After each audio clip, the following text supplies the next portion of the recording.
Hi, it's Colin Coward. I started The Volume to bring you some of the most authentic voices in sports. While you're here, make sure you hit subscribe. Thanks.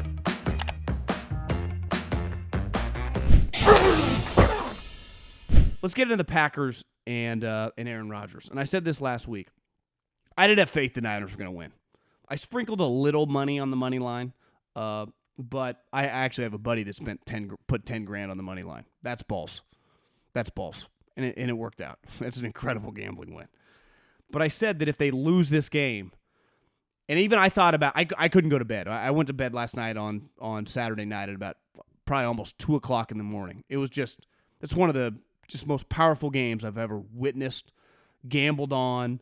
I'm obviously rooting for the Niners to win that game, but even up until that punt was blocked, I was reserved. The Niners were going to lose the game.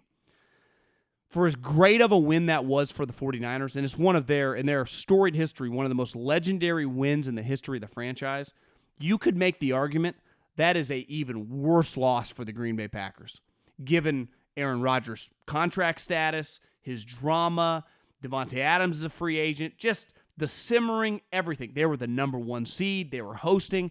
San Francisco had beat them 3 straight times in the playoffs. They were favored. It was the biggest favorite of the weekend. I watched Matt LaFleur's press conference. I swear to God, it looks like he saw a ghost. And I understand why he looked like that. You don't shake an L like that. That's one that stays with you forever. You lost a game where Jimmy Garoppolo at one point in time felt like he was going to throw for 40 yards. And I think about it all the time. I work in the streaming bit. I'm basically in tech, right? In podcasting, in streaming. And when the Niner game ended, on my other podcast, we went live right away. And it's already our biggest stream of all time, and it'll easily be our most listened to podcast. Well, when I was hosting a radio show, I would have had to wait till whenever my show was 2 days later. I would have had, there's nothing I could have done. I just would have had to wait. Yet, the business I'm in, I can immediately grow. It's my greatest advantage that everything I do is real time, if I want it to be. Where forever, just in traditional radio or traditional television, you have to wait for whenever your time slot is. There is no time slot on the internet. I do whatever I want to do whenever I want to do it.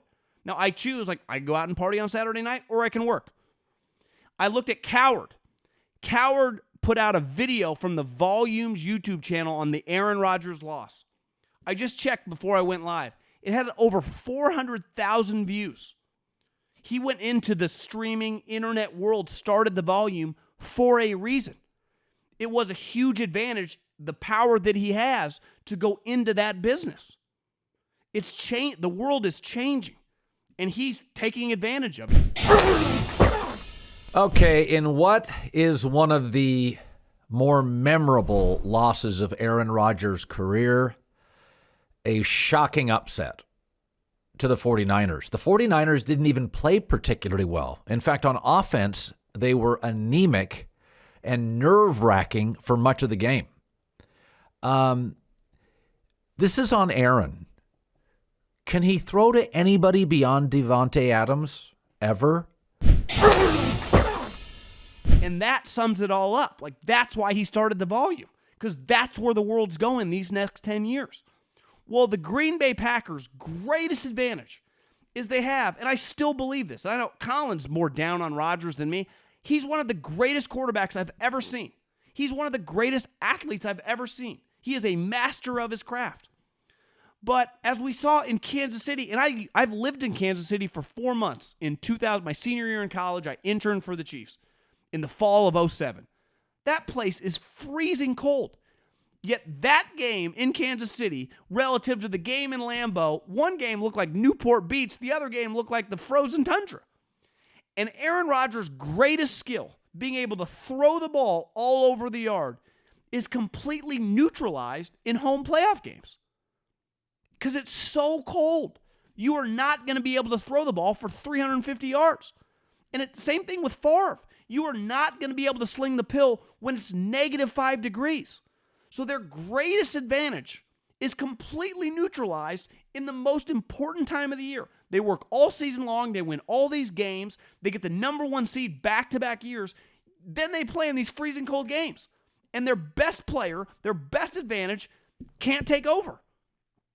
Now, we could argue he's not aggressive enough.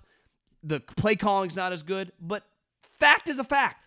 I remember years ago when Kaepernick went in there and beat him with the 49ers. A huge reason the Niners won that game is not because Kaepernick was throwing the ball. It's because he was running the ball all over the place. Because who's catching the ball in -3 degrees? George Kittle, one of the best players in the NFL, dropped a ball that you would see in Pee-wees. George Kittle played at Iowa. He's used to playing in the freezing cold. I don't give a shit where you're from. I can't imagine how difficult it is to catch a ball in that situation. It has to be, I wouldn't, that's really, really tough. So it shows you the Packers, their success, that place is so cold that when they get in these situations, that's, to me, their best team of the last decade, their greatest advantage is neutralized. And now they're going to a situation where the drama, I texted a couple people this today, is it is easily, I don't even think it's close, going to be the biggest story of the offseason these next 2 months off the field. Aaron Rodgers' situation. Is he going to quit? Is he going to retire? Is he going to try to go host Jeopardy? Is he going to demand a trade? Is he going to sign an extension? It's going to be the number one story. He's won multiple MVPs. You have a guy that wins multiple MVPs. You're a 6-point favorite, and you lose to a team where their quarterback is Jimmy Garoppolo. It's an awful loss all the way around. It's a devastating loss. Aaron Rodgers has lost to the 49ers 4 times in the last 11 years. Actually, yeah, 11 years. No, 10 years. Because I guess it would have been 2012 the Niners beat him. They didn't play him Harbaugh's first year. Think about that. There are a lot of memes going around in my circles of, Aaron Rodgers claims, the Niners were always going to pay, and that's true. They got 4 playoff victories out of it. And it's hard to shake, man. It really is. And we'll dive into more Aaron Rodgers as the weeks goes on, but you just that fucking cold. They can't dominate in the air. And in the game, you play a team like San Francisco, it's a coin flip game. It was 7-0 in the fourth quarter. 7-0. That's I guess it might have been 7-3 I guess they might have scored a field goal in the third quarter. So maybe it was 7-3. But that's a loss that you could argue it's a worse loss than a great win, and it is a great win for the Niners. That's one of the worst losses in the history of the franchise for the Green Bay Packers. And they're one of the most storied franchises in the history of the world. Thanks for watching 3 and Out. You can check out the podcast below in the description, and make sure you subscribe right now to the Volumes YouTube channel.